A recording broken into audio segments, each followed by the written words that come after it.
Sabi nga nila, ang bawat pamilya ay dapat na nagtutulungan. Pero handa ka pa nga rin ba silang tulungan kung nasa ruro ka na ng iyong tagumpay? What's up guys? Sabay-sabay nating pakinggan ngayon ang kwento ng buhay ng magkapatid na Benji at Jose.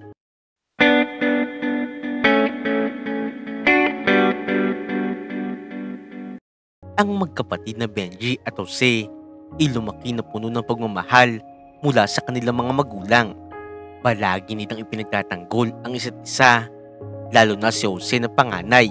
Palagi niyang pinoprotektahan ang bunsong kapatid sa tuwing inaapi nga ito ng iba. Benji, tara na, sabay na tayong umuwi. Malambing na tawag ni Jose habang inihintay ang kanyang bunsong kapatid sa labas ng eskwelahan. Nakangiti si Benji. Tila ba walang anumang bigat sa kanyang puso dahil alam niya na palagi nandyan ang kanyang kuya Jose para sa kanya. Kuya, may nagbanta kasi sa akin kanina eh. Sabi nila sa akin, hindi raw ako makakaligtas sa kanila sa susunod na recess. May takot na sabi ni Benji habang hawak ang braso ng kanyang kuya. Agad na naging seryoso ang mukha ni Jose. Ano? Hindi ka nila pwedeng saktan, Benji. Habang ako ang kuya mo. Walang sino man ang pwedeng manakit sa'yo. Huwag kang mag-alala. Akong bahala. Hinawakan ni Jose ang balikat ni Benji. Tinitiyak niya na ligtas at protektado ang kanyang kapatid. Pumunta ka sa akin kaagad kung mayroong magtangka sa'yo. Hindi kita papabayaan, Benji. Kahit ano pa ang mangyari. Palagi ako nandito para sa'yo. Tumango naman si Benji. Nakaramdam ng pag-asa sa mga salita ng kanyang kuya. Salamat talaga kuya. Alam ko naman, hindi mo ako papabayaan. Masaya, mapayapa, at sagana sa buhay habang lumalaki ang magkapatid. Hanggang sa isang trahedya ang kinaharap ng kanilang pamilya. Noong maaksidente ang kanilang mga magulang. Nangyari nga ito habang sakay ng kanilang sasakyan para sana mag-deliver ng mga gulay sa palengke.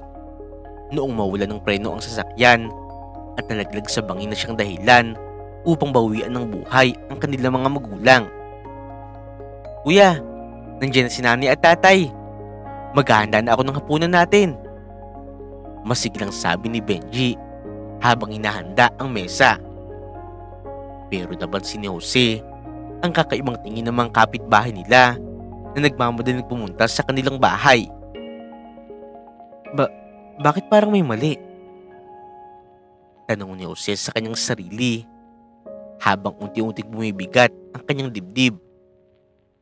Biglang bumukas ang pinto at pumasok ang isa nilang kapitbahay. Nanginginig at umiiyak. Jose, Benji, may masamang balita. Ang sasakyan ng mga magulang nyo nahulog sa bangin. Para silang binuhos ng malambing na tubig. Hindi makapaniwala si Benji sa kanyang narinig. Ano po? Hindi pwede. Hindi totoo yan. Wala namang masabi si Jose. Nanginginig ang kanyang mga kamay habang inaabot ang kamay ni Benji. Benji, si Nani at Tatay, wala na sila. Ang dating masaya at mapayapang gabi, biglang napalitan ng dilim at lungkot. Paano na to kuya? Humahagulhol si Benji. Hinahanap ang init ng yakap ng kanyang kuya. Agad na ngang binawian ng buhay ang kanilang ama, habang ang kanilang nanay naman ay naabutan pa nga nilang buhay. Nagawa pa nga nitong ihabilin kay Jose ang bunsong kapatid. At hindi rin nagtagal ay pumanaw na nga rin ito. Ang kawawang magkapatid ay walang nagawa kung hindi yakapin ang wala ng buhay ng kanilang mga magulang habang humagulhol sa pag-iyak. Jose, Benji. Mahina, Ngunit puno ng pagmamahal na tinig ng kanilang nanay habang hinahabol ang bawat hininga. Nay, nandito po kami. Huwag niyo po kaming iiwan. Umihigbing sabi ni Jose habang hawak ang malamig na kamay ng kanilang nanay. Jose, anak, si Benji, alagaan mo ang kapatid mo ha. Pangako mo. Mahinang pakiusap ng kanilang nanay habang unti-unting pumipikit ang kanyang mga mata. Pangako, Nay. Aalagaan ko si Benji. Hindi ko po siya papabayaan. Sagot ni Jose. Pilit na pinipigil ang kanyang mga luha. Salamat. Mahal ko kayo. Huling mga salita ng kanilang nanay bago nga itutuloy ang mawalan ng buhay. Si Benji, hawak ang kamay ng kanyang nanay, humahagulhol ng malakas. Kuya, bakit nila tayo iniwan? Paano na tayo, kuya? Paano na? Hinilan ni Jose si Benji sa kanyang mga bisig. Sabay nilang niyakap ang malamig na katawan ng kanilang mga magulang. Hindi kita papabayaan, Benji. Kahit wala na sila, magkasama pa rin tayo. Hindi kita iiwan. Pangako yan. At sa gitna ng dilim ng gabing yun, ang magkapatid ay sabay na lumuha habang yakap ang bawat isa. Nangangako na hindi kailanman ay maghihiwalay. Dahil na nga rin sa nanggaling pa sa malayong lugar ang kanilang pamilya, kung kaya naman ay wala nga silang ibang kamag-anak doon. Sa kabutihang palad, mababait naman ang kanilang mga kapitbahay. Tinulungan nga sila ng mga ito na maging maayos ang libing ng kanyang mga magulang. Kuya, paano na tayo ngayon? Wala na si nanay at tatay. Wala rin naman tayong ibang kamag-anak dito. Humihigbing sabi ni Benji habang nakaupo sa tabi ni Jose. Tahimik si Jose. Pilit na inaalala ang bawat salita ng kanyang nanay. Alam niyang sila na lang ni Benji ang magkasama ngayon. Benji, nandito pa rin naman ako. Kahit na wala lang sila nanay at tatay, ako ang bahala sa'yo. Naramdaman ni Jose ang mainit na yakap ng isa nilang kapitbahay. Huwag kayong mag-alala mga anak. Kami ang bahala sa inyo. Habang pinapalibing natin ng mga magulang nyo, hindi namin kayo papabayaan. Laking pasasalamat ni Jose sa kabaitan ng kanilang mga kapitbahay. Salamat po talaga sa inyo. Wala na po kaming ibang matatakbuhan kung hindi kayo. Tutulungan namin kayo hanggang kaya namin, Jose. Hindi namin kayo papabayaan.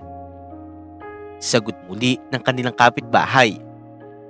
Buhat nga noon, tila naging mabigat na hamon na ang bawat araw sa buhay ng magkapatid. Mabuti na lamang, tinuruan at sinanay nga sila ng kanilang mga magulang sa mga gawaing bahay at ibang diskarte sa buhay, kung kaya naman nagagawa pa nga rin nilang makaraos. Kuya, paano ba natin gagawin itong mga gawaing bahay? Ang hirap pala talaga kapag wala sila nanay at tatay. Tanong ni Benji habang sinusubukang ayusin ang sirang gripo. Huminga ng malalim si Jose bago sumagot. Naalala mo ba nung tinuro sa atin ni tatay tungkol sa mga gawaing bahay? Ganoon lang din ang gagawin natin. Hindi tayo pwedeng sumuko, bunso. Pilit na inaayos ni Benji ang gripo habang si Jose naman ay naghahanda ng pagkain sa kusina. Kaya natin to, Benji. Magkasama tayong gagawin ng lahat para makaraos tayo sa araw-araw. Habang nagliligpit, biglang tumulo ang luha ni Benji. Kuya, namimiss ko na sila nanay at tatay. Parang ang hirap magpatuloy. Lumapit si Jose at niyakap ang kanyang kapatid. Naiintindihan kita, Benji. Pero hindi tayo pwedeng sumuko. Tinuruan tayo ng mga magulang natin na maging matatag. Gagawin natin ang lahat para magpatuloy para sa kanila.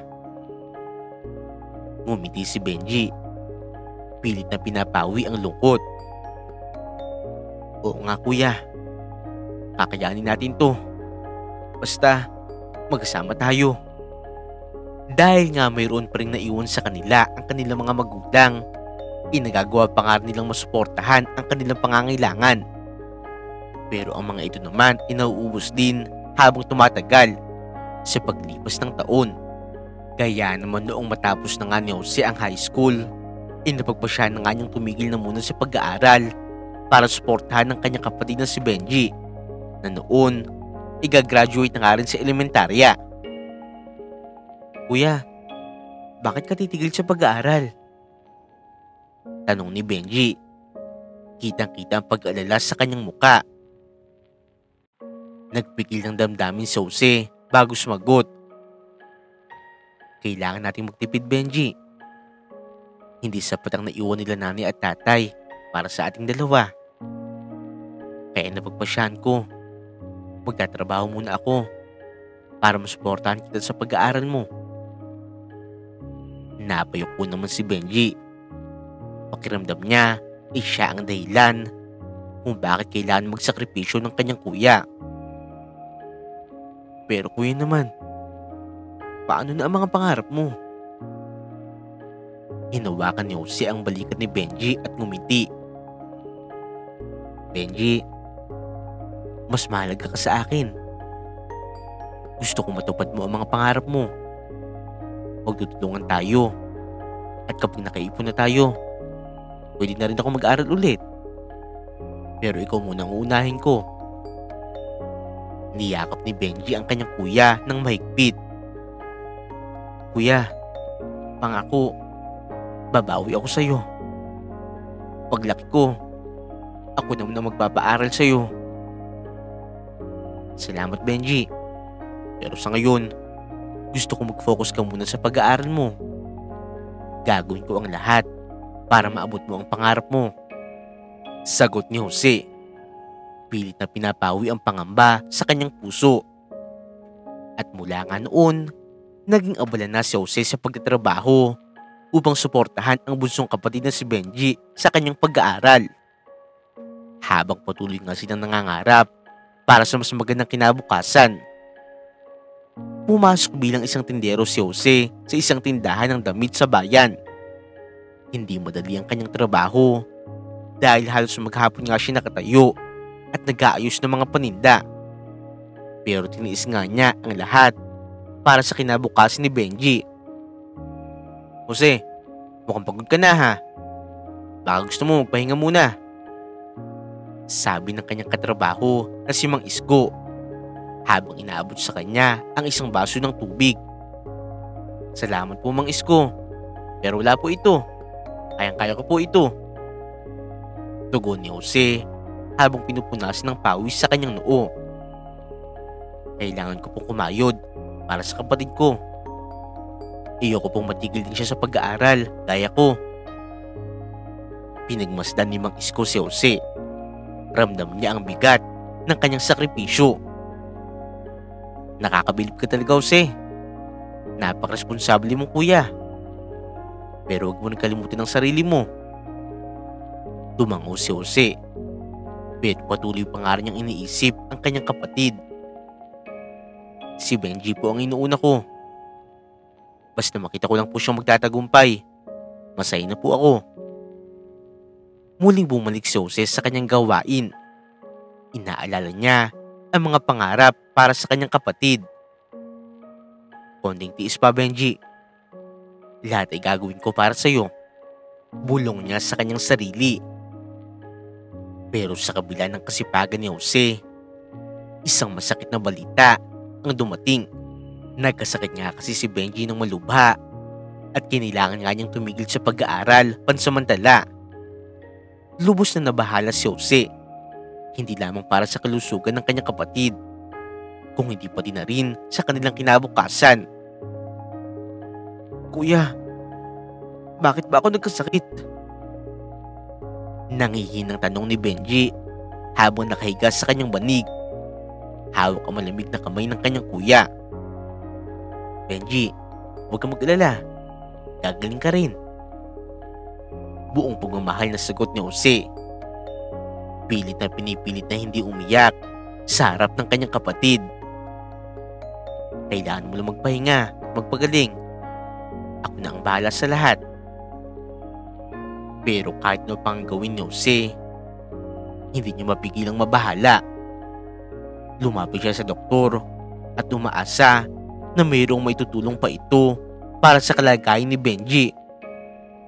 Dok, ano po ba ang kailangan kong gawin para mapabilis po ang paggaling ng kapatid ko?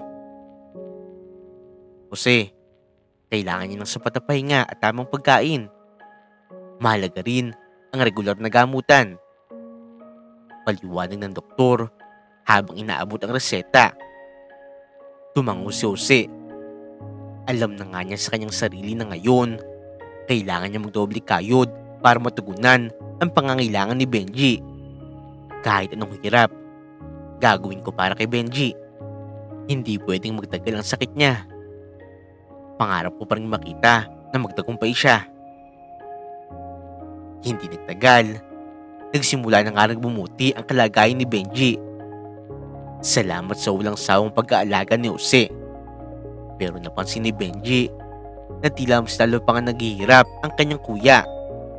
Hindi lamang sa pisikal na aspeto, kung hindi pati na rin sa emosyonal. Lalo na kapag ito ay nagtatrabaho ng walang pahinga. Kuya, bakit parang mas lalo kang pumapayat?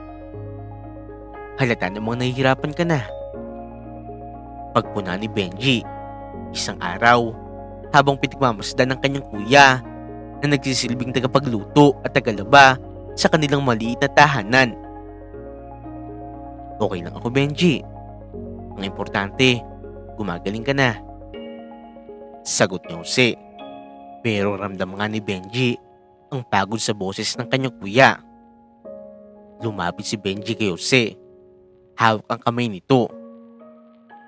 Kuya, gusto kong tumulong. Hindi ko kaya na ikaw lang ang nagsasakripisyo para sa atin. Dapat magkasama tayong bumangon. Magtulungan tayo. Napatingin si Jose kay Benji. Kitang-kita sa mata ng kanyang kapatid ang determinasyon. Pero Benji, mahina ka pa. Kailangan mo pang magpagaling. Pero kahit na ganoon, hindi nagpatumpik-tumpik si Benji. Kuya, malakas na ako. Huwag mo na akong alalahanin. May mga paraan naman para makatulong ako kahit papaano eh. Gagawa ako ng paraan para mabawasan ang bigat ng trabaho mo. Noong makita nga ni Jose ang paninindigan ng kanyang kapatid, napagtanto niyang kailangan niya rin tanggapin ang tulong nito. Sige Benji, pero mag-ingat ka ha. Ayoko mapahamak ka. Ngumiti naman si Benji, puno ng pag-asa at determinasyon. Kuya, pangako ko sa'yo, magiging maayos rin ang lahat. Hindi na ikaw lang ang magtatrabaho para sa atin. Magkasama tayong babangon. At dahil nga sa kanilang determinasyon, sinubukan ni Benji na magbenta ng candies sa kanilang mga kaklase at kapitbahay. Habang nag-aalok naman siya ng paggawa ng school projects para kumita kahit papaano. Ang mangkakarampot na kinikita ni Benji ay malaking tulong na rin para kay Jose, na siya naman nagpatuloy sa pagtatrabaho sa tindahan. Kuya, tingnan mo. Ang dami kong nabenta ngayon oh. Masiglang sabi ni Benji habang ipinapakita kay Jose ang maliit na perang kanyang kinita mula sa pagbebenta ng candies. Nagniningning ang mga mata ni Jose habang tinitingnan ang kanyang kapatid. Aba Benji, ang galing mo. Malaking tulong ito para sa atin. Salamat sa pagsisikap mo ha. Naisip ko lang kuya na kung magtutulungan tayo, mas mabilis tayong makakaahon. Sagot ni Benji habang hawak ang kamay ng kanyang kuya. Ayoko na makita kang hirap na hirap. Kaya gagawin ko rin ang lahat para makatulong sa iyo, kuya. Hindi nagtagal, nakilala nga si Benji sa kanilang paaralan bilang isang masipag na mag-aaral na kahit mahirap ang buhay, patuloy na nagsisikap para sa kanyang kinabukasan. Habang si Jose naman ay patuloy na nagtatrabaho sa isang tindahan. Hindi alintana ang pagod para lamang masigurado na maipagpapatuloy ni Benji ang kanyang pag-aaral. Benji, paano mo nagagawa ang lahat ng ito? Ang sipag mo sa klase, tapos nagtatrabaho ka pa? Iba ka talaga. Tanong ng kaklase niyang si Mario habang sabay nga silang naglalakad papauwi. Para sa kuya ko ito, Mario. Hindi ko matiis na siya lang naghihirap. Dapat mong tulungan kami. Sagot ni Benji habang masiglang tinitingnan ang mga bagong candies na kanyang ibebenta. Ang swerte mo talaga sa kuya Jose mo, Benji. Pero sigurado rin ako, swerte rin sa iyo ang kuya Jose mo na ikaw ang kapatid niya.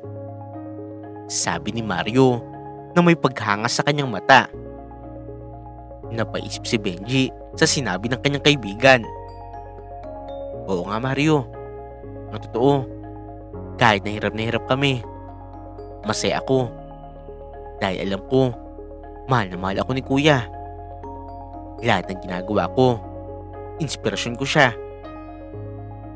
Habang patuloy nga sila nag-uusap, pumasok sa isip ni Benji ang mga pangarap na kanilang pinagsasaluhan ng kanyang kuya Jose. Balang araw, Mario, makakabangon din kami. At alam ko, magagawa namin ito dahil sa pagtutulungan namin. Magpapatuloy kami. Nakangiti si Mario sa determinasyon ng kanyang kaibigan. Sigurado ako, Benji, sa sipag at tiyaga nyo, walang imposible. Maaabot nyo yan. May mga pagkakataon na naaapi pa rin si Benji sa paaralan dahil sa inggit ng iba sa kanyang talino. Madalas nga, ipinagkitripan ng mga ito ang mga ibinibenta niyang kakanin at candies. Kaya naman doon, nagsimulang mas mangarap si Benji ng mas malaki para sa kanila ng kanyang kuya. Para hindi na nga nila maranasan pa ang ganoong hirap at pangmamaliit ng iba.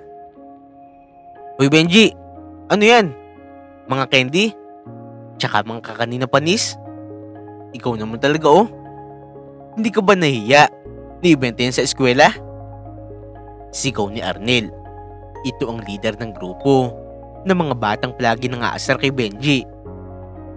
Hindi naman nagpatalo si Benji at mahigpit niyang hinawakan ang kanyang basket. Hindi panis to. Gawa to ng kuya ko. At masarap to. Masarap? Bakit hindi mo kami bigyan ng libre para matikman namin? Sigurado ako, panis yan. Kaya walang bumibili.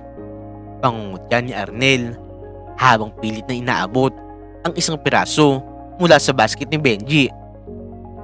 Agad na inatras ni Benji ang kanyang basket. Hindi ako nagbibigay ng libre. Kung gusto mo, bumili ka. Pero huwag mong aapihin ang produkto namin. Aba Benji, ang tapang mo na ha. Pero kahit ano pa ang gawin mo, hindi ka pa rin makakatakas sa pagiging mahirap. Mas mabuti pa, magtinda ka na lang sa palengke. Baka doon, may bumili pa. Huwag na dito. Sabi ni Arnel na mayroon pang halakhak. Pero sa halip na patuloy niya ang pangaasar ng mga ito, mas talong tumibay ang loob ni Benji. Tahimik siya naglakad papalayo habang daladala ang basket ng kakanin na puno ng pagmamalaki. Sa loob-loob niya, ang bawat pangungutya ay parang gasolina na nagpapaalab sa kanyang determinasyon. Balang araw, hindi niyo na ako mamaliitin. Magtatagumpay ako at ipapakita ko sa lahat na kaya kong lampasan ang lahat ng ito. Pulong niya sa kanyang sarili habang tumatakbo ang mga plano sa kanyang isip. Habang naglalakad, ramdam ni Benji ang bawat hagupit ng mga salita ng pamamaliit. Pero sa puso niya ay punong-puno siya ng pangarap. Kuya, balang araw, magkakaroon tayo ng buhay na hindi na nila kaya na tawanan pa tayo. Bukod nga sa pagiging tindero, kayod kalabaw nga itong si Jose, lalo na sa pagsasaka ng palayan na tanging naiwan ng kanilang yumaong magulang. Sa gabi naman, naglalako pa nga ito ng balot at penoy. Pinaghahati-hati nga ni Jose ang kanyang oras para sa kanyang 3 trabaho. Samantalang si Benji naman ay sa pag-aaral ng maigi ang inaatupag at tumutulong din naman sa gawaing bahay. Ginagawa nga rin ni Benji ang lahat para pag-uwi ng kanyang kuya ay magpapahinga na nga lamang ito. O kuya, bakit ngayon ka lang? Madilim na ha? Tanong ni Benji habang tinutulungan ng kanyang kuya Jose na tanggalin ang kanyang basang damit mula sa ulan. Napuno kasi ang lakad ko ngayong araw, Benji. Naghatid pa ako ng mga gulay kila Aling Nena. Tapos naglako pa ako ng balot sa gabi. Pasensya ka na ha? Hindi na kita naaalalayan sa mga gawain dito sa bahay. Sagot ni Jose. Bakas ang pagod sa kanyang boses. Mabuti na lang din kuya. Maaga ko natapos ang mga takdang aralin ko kanina. Sagot ni Benji habang inaabot ang isang baso ng tubig sa kanyang kuya. Nakapagluto na rin ako ng hapunan kuya, kaya kumain ka muna. Nagpasalamat si Jose at naupo sa lamesa. Hinigop ang mainit na sabaw na niluto ni Benji. Salamat Benji ha. Alam kong pagod ka rin sa pag-aaral. Pero tinutulungan mo pa rin ako dito sa bahay. Wala yun kuya. Alam ko namang pagod na pagod ka rin sa pagtatrabaho mo. Kaya ako na ang nag-aasikaso sa bahay. Para pag uwi mo, magpapahinga ka na lang. Sagot ni Benji na mayroong ngiti. Tinutulungan kita kuya sa lahat ng paraan na kaya ko. Alam kong ikaw ang nagtataguyod sa atin ngayon. Kaya gusto ko nang bumawi sa pamamagitan ng maayos na pag-aaral. Dagdag pa ni Benji. Hinawakan ni Jose ang kamay ng kanyang kapatid. Benji, wala kang kailangan bawiin. Lahat ng ginagawa ko ay para sa iyo. At para rin sa kinabukasan natin. Basta mag-aral ka lang ng mabuti. Sapat sa akin yun. Oo kuya, gagawin ko ang lahat para mapangiti ka lang. Sagot ni Benji. Hindi naglaon. Unti-unti na nga rin nagiging malapit at totoo ang mga pangarap ni Benji. Samantalang ang kanyang kuya naman ipatanda na nga rin ng patanda. Na ngayon, 40 anyos na nga rin. Pero wala pa nga rin itong asawa. Madalas na nga rin itong kantsawan dahil parang papunta na nga rin ito sa pagiging matandang binata. Wala na nga kasi itong ibang ginawa kung hindi tulungan ang kanyang bunsong kapatid na si Benji. Aba Jose, magiging matandang binata ka na yata ha? Pabirong sabi ni Mang Isko habang tinatapik ang balikat ni Jose. Wala ka pa rin bang asawa? Napakabait mong tao. Pero baka naman sa sobrang mong kabaitan at pag-aasikaso kay Benji, nakakalimutan mo na ang sarili mo. Ngumiti si Jose at umiling. Hindi naman Mang Isko. Sa totoo lang, masaya ako na makita si Benji na unti-unti na rin niyang naabot ang kanyang pangarap. Yun ang kaligayahan ko. E paano naman yung kaligayahan mo? Hindi ka ba nangangarap na magkaroon ng sariling pamilya? Tanong naman ni Aling Tasing na kasalukuyan nagwawalis ng kanilang bakuran. Ano ba ang kailangan ko pa? Si Benji na lang ang pamilya ko. Basta nasa maayos siyang kalagayan, masaya na ako. Tugon ni Jose na mayroong seryosong tono. Pero Jose, hindi masama na pangarapin ang sarili mong kaligayahan. Sabi nga nila, hindi habang buhay nandiyan ang kapatid mo. Baka dumating ang panahon na magsisi ka na hindi mo man lang inisip ang sarili mo. Payo ni Aling Tasing. Alam ko buhay ni Aling Tasing, sagot ni Jose habang nagpapatuloy pa rin sa gawain sa kanyang bukid. Pero sa ngayon po, gusto ko lang siguraduhin na maayos ang buhay ni Benji. Kapag nakatapos na siya at nagkaroon ng magandang trabaho, tsaka ako naiisipin ang sarili ko. Basta Jose, huwag mong papabayaan ang sarili mo ha. Minsan, kailangan mo rin unahin ang kaligayahan mo. Dagdag pa ni Mang Isko bago nga sila naghiwa-hiwalay. Noong makapagtrabaho na nga si Benji matapos niyang makagraduate, hindi nga rin nagtagal ay mayroong magandang oportunidad ang lumapit sa kanya para magtrabaho sa ibang bansa, kung saan doon nga rin ilamang beses pang dinoble ang kanya kinikita dito sa bansa. Kaya kaagad na nga rin niya itong ipinaalam sa kanyang Kuya Jose. Kuya, may good news ako. Masiglang sabi ni Benji habang pumapasok sa kanilang bahay. Napatingin naman si Jose mula sa paglilinis ng kanyang mga gamit. Oh, ano yun Benji? Mukhang napakasaya mo ngayon ha. Ito na ang hinihintay nating pagkakataon kuya. Sabik na tugon ni Benji. Inilipag ang isang sobre sa harap ni Jose. May alok sa akin ng trabaho sa Australia. Sobrang laki ng offer na sahod sa akin doon. 5 beses pa na mataas kaysa sa kinikita ko dito. Napalunok naman si Jose habang binubuksan ang sobre at binabasa ang mga detalye. Totoo ba to Benji? Napakalaking oportunidad nito para sa'yo. Oo kuya, totoo yan. Alam ko na ito na ang pagkakataon para makaahon na tayo sa hirap. Hindi ko na kailangan pa na mag-alinlangan. Kailangan ko itong tanggapin. Seryosong sabi ni Benji. Bakas ang kasabikan sa kanyang mga mata. Tumango naman si Jose. May halong saya at lungkot sa kanyang puso. Masaya ako para sa iyo Benji. Alam ko kung gaano mo ito pinangarap. Pero paano na ako dito? Kuya, hindi kita papabayaan. Agad na sagot ni Benji. Hinawakan ang kamay ng kanyang kuya. Ito ang simula ng mas magandang buhay para sa atin. Kapag nakaluwag na ako, isusunod kita doon.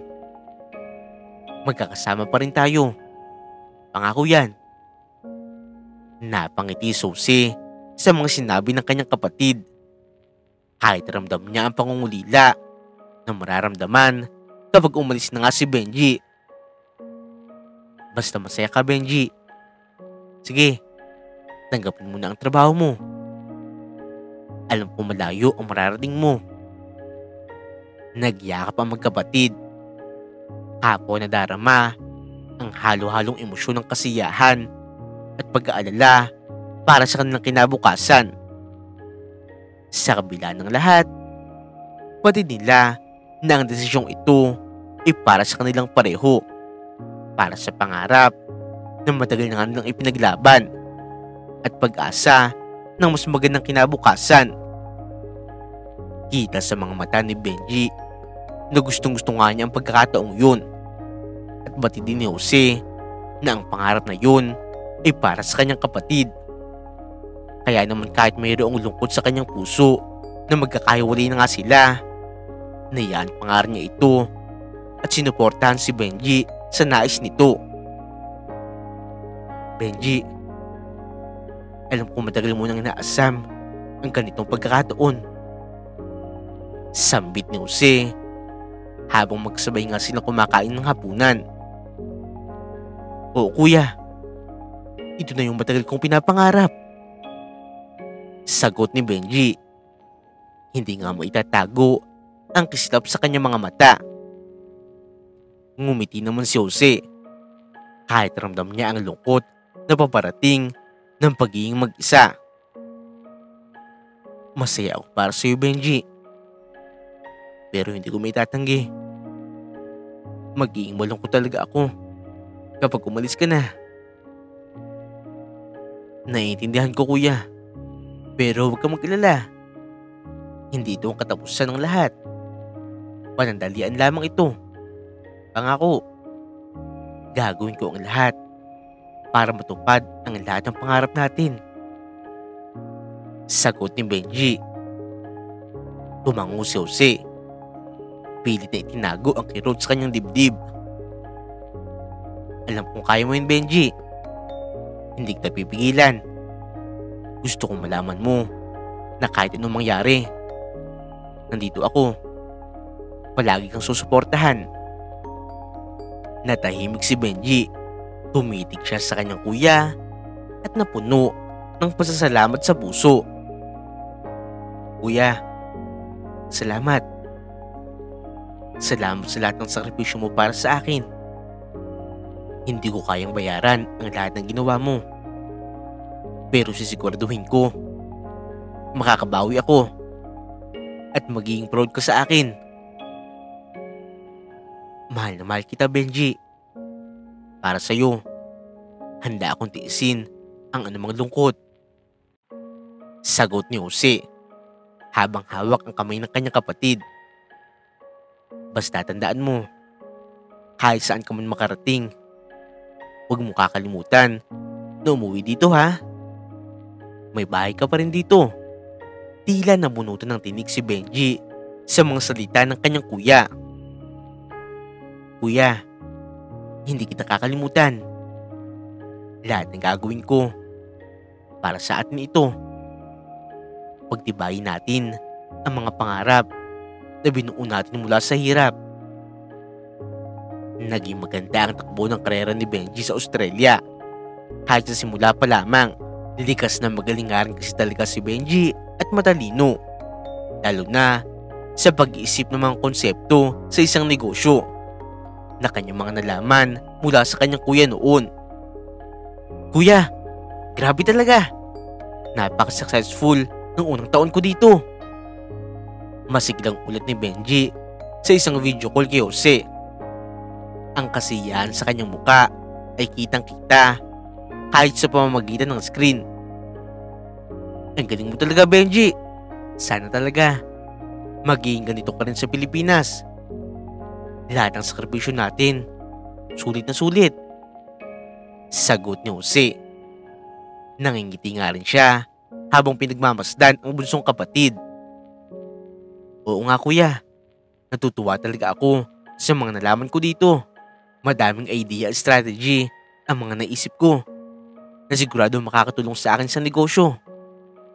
Alam mo, marami ako nalaman na dapat sana tinuloy natin noon kung hindi lang naging mahirap ang kalagayan natin. Sabi ni Benji. Pero ngayon, bunso, mukhang nahanap mo na ang calling mo. Basta magpatuloy ka lang, Benji, para sa mga pangarap mo. Nandito lang ako. Sagot ni Jose. Noong una, nakakapagpadala pa nga si Benji sa kanyang kuya at palagi pa nga rin sila nakakapag-usap hanggang sa nakilala nga rin ni Benji ang isang ang babae na kapwa rin niya Pilipino.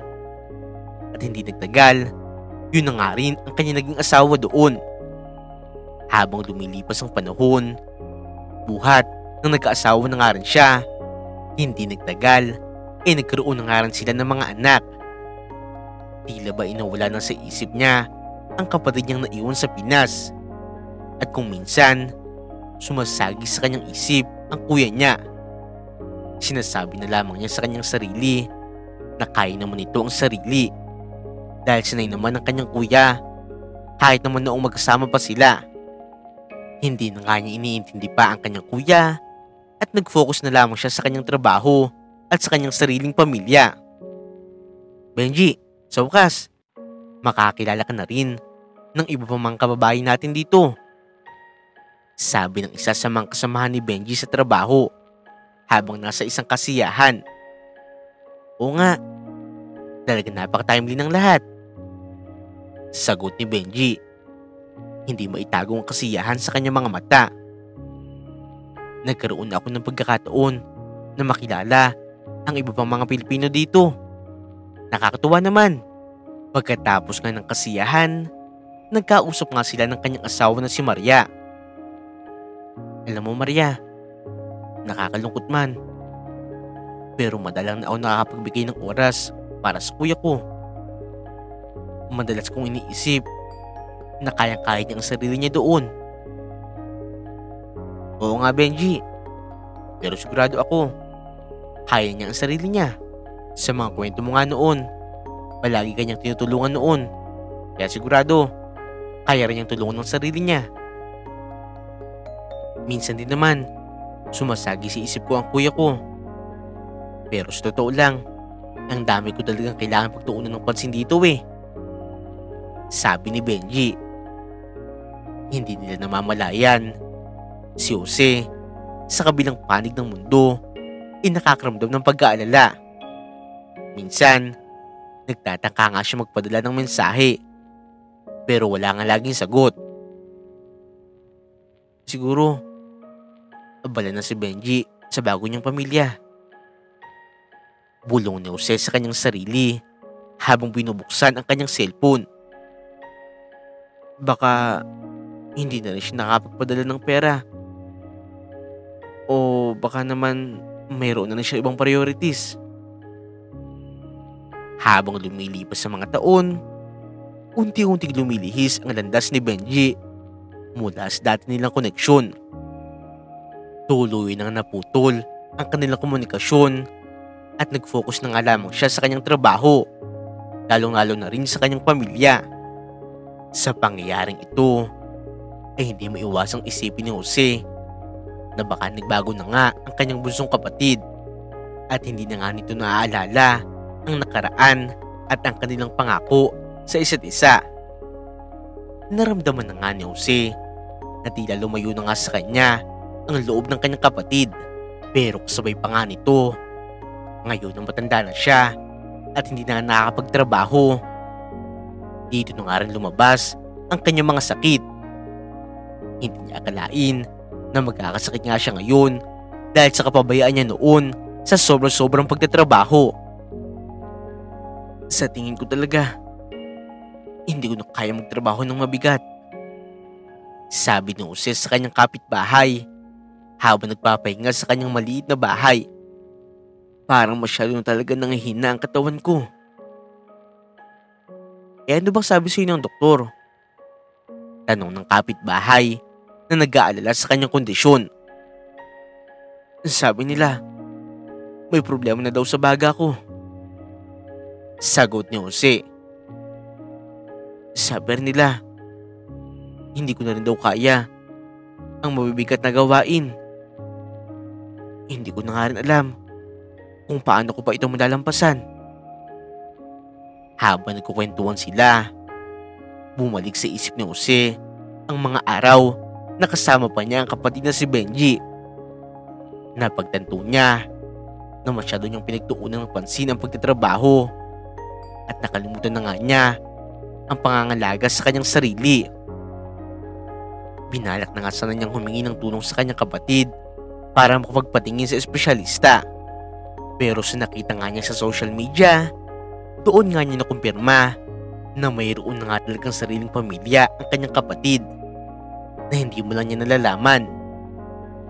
Hindi naman niya inaobliga ang kanyang kapatid na magpadala o tulungan siya. Pero batid niya kasi na nagpapadala ito sa mga ganoong petsa. Kaya noong pumunta siya sa tindahan na palaging pinagsasindan ni Benji ng padala sa kanya noon, ang sabi doon, matagal ng araw na hindi nagpapadala si Benji. Kung kaya't naisip ni Jose na marahil iba na nga talaga ang priority ng kanyang kapatid dahil mayroon na nga itong sariling pamilya. At ayaw rin naman ni Jose na maging pasalin pa siya ng kanyang kapatid. Kaya't minabuti na nga lamang niya na huwag nang sabihin pa sa kanyang kapatid ang kanyang kondisyon. Minsan nga, sinusubukan niya kamustahin ang kanyang kapatid sa pamamagitan ng social media. Pero lumipas na nga lamang ang maraming buwan. Katulad ng dati, hindi na nga ito nagre-reply o hindi man lang nito sinisin ang kanyang mga mensahe. Sa mga pagkakataong yun, ramdam nga niya na kinalimutan na nga talaga siya ng kanyang kapatid.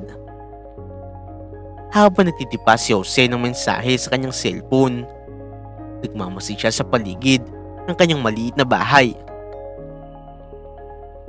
Kamusta, Benji? Sana nasa mabuti kang kalagayan at maayos ang lahat ng pamilya mo. Miss na kita, kapatid ko. Naghintay siya ng ilang araw para sa sagot ng kanyang kapatid. Pero kahit ilang message pa nga ang kanyang isend, hindi na talaga ito nagre-reply pa.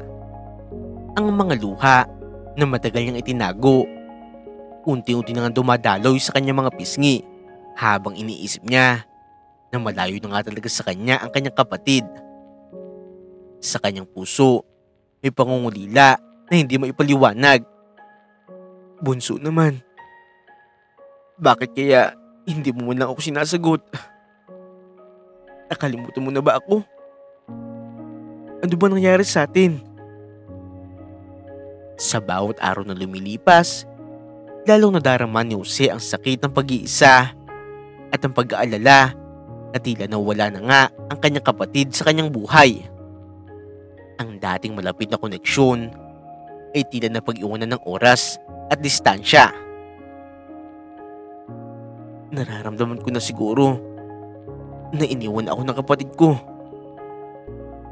Wala na siguro akong magagawa kung hindi magputuloy na lang sa buhay ko kahit masakit.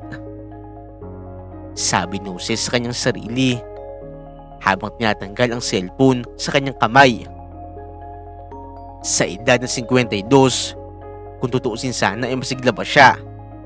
Pero dahil sa kanyang karamdaman, namahit na nga siya ng sobra at nang hina. Isang araw, habang naglalakad si Jose sa kalsada na halos wala ng tao, tiningnan niya ang kanyang sarili sa isang pirasong salamin na nakatambak sa isang lumang tindahan. Ang mukha niya na dating puno ng lakas at pag-asa, ngayon ay naglalarawan ng pagod at pangungulila. Ang kanyang mga mata ay lumuob sa kalungkutan. Parang hindi ko na kaya magtrabaho pa talaga. Ang sakit ko. Parang hindi ko na kayang itago pa. Muling sabi ni Jose sa kanyang sarili habang binabaybay ang kalsada na punong-puno ng alikabok.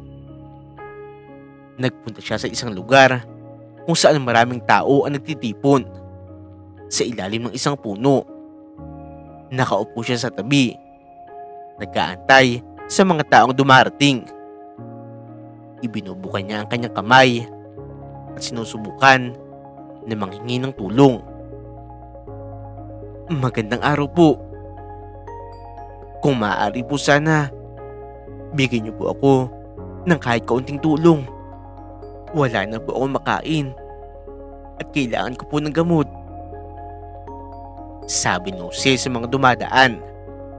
Ang kanyang boses ay tila nawawala sa hangin. Pero sa kabila ng kanyang pakiusap, maraming tao ang lumalampas lamang sa kanya. Tila walang naririnig ang mga ito. Ang ilang mga tao naman ay nagbigay ng konting barya, ay nahihiya at hindi nakatingin ng diretsyo.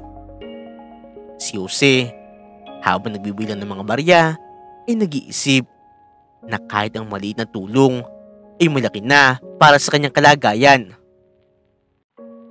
Sana kahit maliit na halaga, makatulong ito sa akin. Ang mahal ng gamot. Pero kahit papaano, hindi ko na kaya makipaglaban. Noong umuwi siya sa kanyang maliit na bahay, bitbit ang mga barya at mga tinanggap na pagkain, Hindi pa rin mawala sa kanyang isipan ang sakit at ang tila pag-aabandona sa kanya ng kanyang kapatid. Ang kanyang kalagayan ay patuloy na naging isang pasanin.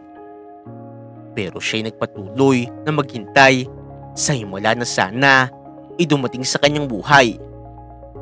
Samantala, si Benji naman ay naisipan na magpatayo ng restaurant sa Pilipinas. At makaraan niya ang isang taon, buhat noon ay umuwi nga siya para bisitahin ang negosyong kanyang ipinatayo. Noong dumating si Benji sa Pilipinas, masaya niyang tinanggap ang mga tauhan niya. Ang kanyang mga mata ay nagliliwanag sa kasiyahan habang naglalakad sa paligid ng kanyang negosyo. Sabi ko na nga ba, di ako nagkamali. Ang ganda ng lugar na ito, di ba? Maganda ang lahat na nangyari. At nakaka-proud na makita ang mga pangarap natin na natutupad. Sabi ni Benji sa isang waiter. Pero habang pinagmamasdan ang mga paggalaw sa paligid, hindi maiwasan mag-isip ni Benji tungkol sa kanyang kuya. Sana kuya, nakikita mo rin ito. Ang tagumpay na ito ay para sa iyo. Noong lumipas ang ilang oras, naisip ni Benji na baka panahon na nga upang maghanap ng paraan para makipag-ugnayan sa kanyang kuya. Pinuntahan niya kaagad ang isang tindahan kung saan madalas niyang pinapadala noon ang mga padala niya dati para sa kanyang kuya. Noong makausap nga ang may-ari ng tindahan, ito nga ang kanyang sinabi. Manong, nasaan po ang kuya ko? Hindi ko po siya nakikita dito eh. Nako sir, kahit kami, matagal na rin namin hindi nakikita ang kuya mo. Noong bumalik na nga si Benji pabalik sa kanyang restaurant, sobrang nga talaga siya nag-alala para sa kanyang kuya. Buong akala kasi niya ay maganda ang kalagayan nito. Pero ngayon, unti-unti na nga siya naghihinala na hindi na nga maganda ang nangyayari dito. Nasaan na kaya si kuya? Nasaan na siya? Mali pala ako nang iniisip dati. Habang nasa restaurant na nga siya, nagulat na nga lamang siya noong marinig ang isa sa mga tauhan niyang waiter. Ang tila pinagagalitan ang isang pulubi. Lagi pa lang nandoon ang pulubi na yun at nangihingi ng mga tirang pagkain. Sa hindi malamang dahilan, nakaramdam ng pagkahabag itong si Benji. Pero sinabi na lamang niya sa tauhan niya na bigyan na lamang ito ng makakain. Pero noong papalis na nga sana ito, nagulat talaga si Benji noong tawagin nga siya nito sa kanyang pangalan. Boss Benji, itong matandang pulubi po na ito. Lagi lang po siya nandito. Sabi ng isa sa mga waiter habang tinuturo ang isang lalaki sa kalsada. Palagi po siya nangihingi dito ng mga tirang pagkain. Noong marinig ito ni Benji, napagpasyahan nga niya na personal na makipag-usap sa pulubi. Naglakad siya patungo sa labas ng kanyang restaurant at tinanong ang pulubi. Magandang araw po. Ano po ba ang kailangan nyo? Wala naman pong iba. Kung hindi makakain lang po. Kahit tirang pagkain lang po. Gutom na po ako. Sagot ng pulubi habang nakaupo sa harap ng restaurant. Wala na po akong ibang mapuntahan eh. Palagi po akong tinataboy ng mga waiter nyo. Mabuti na lang po, nandito ka. Dahil sa pag-aalala, agad na pinahanap ni Benji ang mga tauhan niya ng pagkain para sa pulubi. Habang binibigay ng pagkain, tinanong pa nga niya ang pulubi. Sabihin mo lang po sa akin kung mayroon ka pang ibang kailangan. Bibigyan pa kita ng pagkain. Pero biglang tinawag ng pulubi ang pangalan ni Benji. Benji? Ikaw ba yan? Bunso? Nagulat si Benji sa tinig na yun. Paano mo ko nakilala? Tanong niya. Ang kanyang muka ay puno ng pagtataka. Ang pulubi ay nakatingin ng mabuti sa kanya At sa ilang saglit pa, doon na nga napagtanto ni Benji na ang matandang pulubi na ito ay ang kanyang kuya. Kuya! Kuya Jose! Ikaw ba yan? Doon lamang niya napagtanto na ang pulubi pa lang yun ay ang kanyang kuya. Nadurog talaga ang puso ni Benji at kaagad niyang niyakap ang kanyang kuya kahit mabaho pa ito at madumi. Kuya, hindi ko naman alam. Ganito na pala ang naging kalagayan mo. Nag-focus ako sa sarili kong buhay. At hindi ko alam na ganito pala ang pinagdadaanan mo. Akala ko kasi okay ka lang dito. Labis ako nagsisisi. Benji, wala kang dapat pagsisihan. Ang mahalaga, nagkita tayong muli. Pero kuya, hindi ko mapapatawad ang sarili ko sa ginawa ko sa'yo. Ipapangako sa sarili ko, hindi ko na ito uulitin pa. Gagawin ko ang lahat para maibalik sa'yo ang lahat ng sakripisyo mo noon sa akin. Sabi ni Benji.